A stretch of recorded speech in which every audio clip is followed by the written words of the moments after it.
So ayan guys, mga kalingap, what's up? Welcome back po muli sa aking munting channel at muli na naman po tayong nagbabalik para sa isa na naman talakayan sa bago po nating topic na atin pong pag-uusapan. So ayan guys, mga kalingap, pambihira, Papa Eds po natin, nawawala, nasaan nga ba? Gaano nga ba ito katotoo? At dahil dito mga kalingap mga K-boys, Papa Eds po natin hinahanap at yan po ang atin pong topic. Sabay-sabay po natin itong alamin at pag-usapan. So ayan mga kalingap, bago po tayo magpatuloy sa atin pong talakayan, isa muna pong mapagpalang araw, mapagpalang gabi sa inyo pong lahat. Saan mang sulok po ng ating mundo, mapa Luzon, Visayas at Mindanao, mapa OFW. So ayan, sa mga viewers and subscribers po natin na patuloy pong sumusuporta sa ating pong munting channel. At syempre mga kalingap, sa bago pa lang po sa aking munting channel,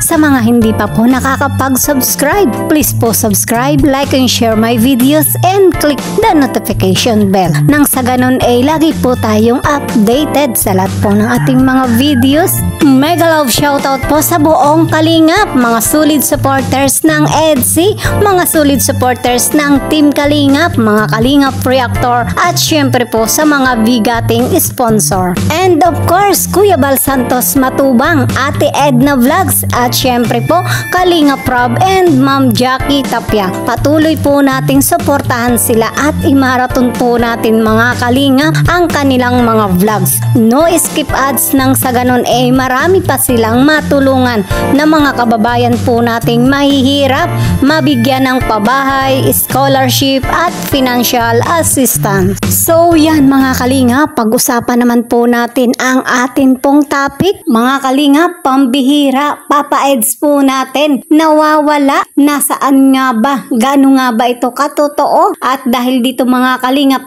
mga K-boys, Papa Eds po natin hinahanap. Grabe po talaga ang mga matitinding kaganapan ng EDSI. Pero bago po yan mga kalingap kamustahin po muna natin ang mga kaganapan sa EDSI. Kamusta na nga ba ang EDSI ngayon? Sa ngayon mga kalingap nahayag na nga po ang tunay na katotohanan mula nga po sa pahayag ni Papa Eds mula sa interview ng Karaba na ang mga plano ng EDSI in the future talaga planadong-planado na ni Papa Eds. Wow, grabe diba? Nakaka-excite naman ang mga ganitong mga pangyayari na talagang umaamin na ito pong ating si Papa Eds sa future nila ni Wi-Fi. At masasabi nga po natin na talagang secured na ang kanilang magandang kinabukasan. Pero matanong ko po kayo mga kalinga, pagdating sa na-secured na ni Papa Eds ang kanilang future ni Wi-Fi, masasabi po ba natin na talagang ito ay stable na? Kumbaga mga kalingap,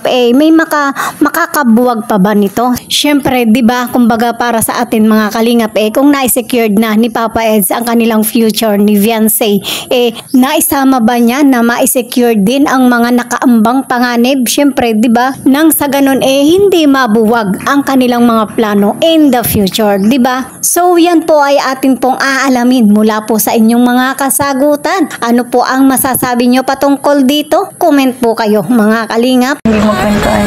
Wala siguro sa vlogging, yun lang ngayon. At nag-iisipan ko pa masyado at nag-aaralan ko pa. At wala pa masyado sa vlogging, sa business ko, ikaw, yun, ganun. Wala na ba? Kasama pa ako sa business mo. May business mo na pala ako. Dapat mag-invest ka na din para sa business mo kasi yung YouTube baga hindi pa nga buhay. Paano yung future natin? Charot. Kaya mag-alala, nag-aaralan ko pa naman yun. Hindi naman tayo nagmamadali. Unti-unti kong pinag-aaralan yun. Para kung sakali man, hindi prepare tayo, di ba? Saka ikaw yung lalaki baga. Ako dapat ang mamumuno, kaya dapat alam ko ng bagay. Ito mo ko tinatawan dito. Wala kaya tang tiwala sa alibisip ko ah. Oh, di ba? Napakagandang mga plano at pinaghanda ang mabuti ni Papa Eds. Ganyan po katindi ang pagmamahal ni Habi para sa kanyang si Wi-Fi. So, ayan, dumako naman po tayo sa atin pong topic. Hala, Papa Eds nga po natin nawawala. Saan nga po ba nagpunta? Gano nga ba po ito katotoo? At ang ilan nga pong mga K-boys hinahanap itong atin pong si Papa Eds. Nagtago na nga ba itong atin pong si Papa Eds sa kabila ng mga matitinding plano niya para sa kanyang si Wi-Fi? So, hindi po. Ito na nga po yung matinding epekto ng matinding pagmamahal ni Papa Eds kay Wi-Fi. Syempre, dahil sa nasa social media po tayo, talagang marami po ang nagmamahal. Kaya malingid lang po tayo sa paningin ng mga taong nasa paligid natin ay talagang hahanapin at hahanapin po tayo. At sa kabilang banda, ganyan po ang mga nagmamahal kay Papa Eds. Mawala man po siya sa kanilang paningin ay talagang hahanapin. Tulad na nga lang po ng ilang mga K-boys na hinahanap po si Papa Eds. At dahil nga po sa epekto ng malupit na pagmamahal ni Habi kay Wi-Fi, malupit din po ang pagmamahal ni Wi-Fi kay Habi. Kaya naman mawala man po sa paningin itong si Habi, matatagpuan naman po sa malupit na kasagutan ni Wi-Fi. Nasaan nga ba si Papa Eds? Syempre, nasa puso ni Beyonce. O diba? Wala?